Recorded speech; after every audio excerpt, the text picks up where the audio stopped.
Hi there, welcome to Poster Patch number 15 today.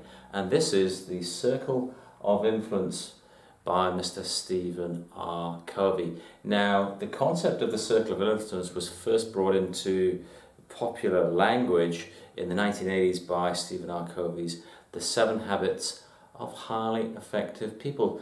And what it focuses on is in any space and time in life, whether it's in relationships or at work, we can choose to expand our circle of influence or we can decline our circle of influence into the circle of concern. So the game to play here is looking in sense of our networks, our positioning in the workplace, our natural sense of language or inner happiness, to expand our circle of influence outwards and to shrink our circle of concern. Reactive people in the world tend to be focusing on what is concerning them and generally things that they can't do anything about, so they disempower themselves, focusing on areas such as war or terrorism or the weather, the things that they can't really genuinely control. But the thinking is that really they generally have more power and influence than they consciously think in their minds. So the challenge was always to expand our circle of influence by being proactive, by being energetic, by taking risks from time to time. So next I have for you a bunch of strategies that you can think about if you're in the workplace thinking, how can I increase my circle of influence? How can I expand this circle of influence right out to almost be entirely covering the graphic here? Well, one thing is to work on your communication skills. We can all communicate more effectively, to proactively work on, am I getting my message across as a leader? Are they understanding what I'm saying? Am I deploying empathy within my communications? Secondly is to be consistent.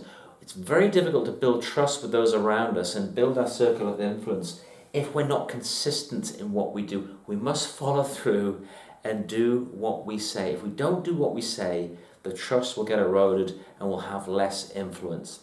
The second one is think about when we're going to be responsive and maybe bordering on being aggressive in a situation. We need to forget about aggression and power, because aggression and power will absolutely decrease your circle of influence. You might think it's a smart strategy, but believe me, it ain't. So shelve that aggression.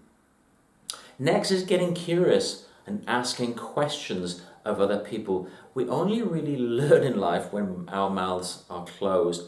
We've got two of these, so let's use them. Let's ask more questions. Let's get more curious. Let's listen more. When we listen more genuinely and actively to people and those around us, our circle of influence will increase.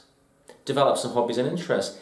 Get a hobby that's probably, I'm learning guitar this year. Never thought I'd do that 5 years ago.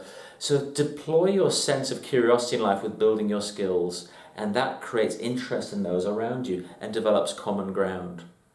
Tell stories. Metaphors for storytelling, whether it's success or failure, can be really engaging. So if you like, I'm training a coach at the moment and I've challenged my coach here to learn to write 30 stories of life and leadership for that person to bring into his coaching practice. So think about telling stories to captivate, inspire, learn and engage. Set goals. If you set goals, believe you me, that'll increase your sense of influence amongst those around you, because you give a sense of direction.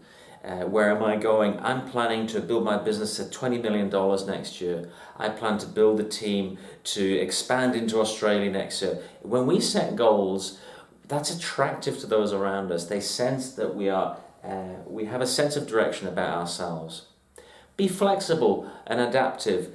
Don't be fixed in your thinking. There's a danger in life occasionally when we get our minds fixed on a certain way of thinking. That can be highly limiting. So be adaptive to new models, new ways of thinking. And again, that'll expand your circle of influence because you've got a sense of pragmatism and adaptability. Look at your posture, how you stand, how you address yourself. Breathe in, shoulders out, head tilted up. Looking ahead. That even the tiniest thing can make a difference to how you're perceived and received in and around the workplace. And finally, I really like this one. Just smile. Believe me, that can have a massive influence on those around you. When you smile, it engages the law of attraction. Those will come towards you. when you look happy and content, people will find they want to be around you. If you deploy some of those strategies in your game, you can almost guarantee your circle of influence is going to expand. So there you have it today for you. Poster patch 15. I made it to 15. Circle of Influence by Stephen Covey. I hope you take something away from that today. Bye for now.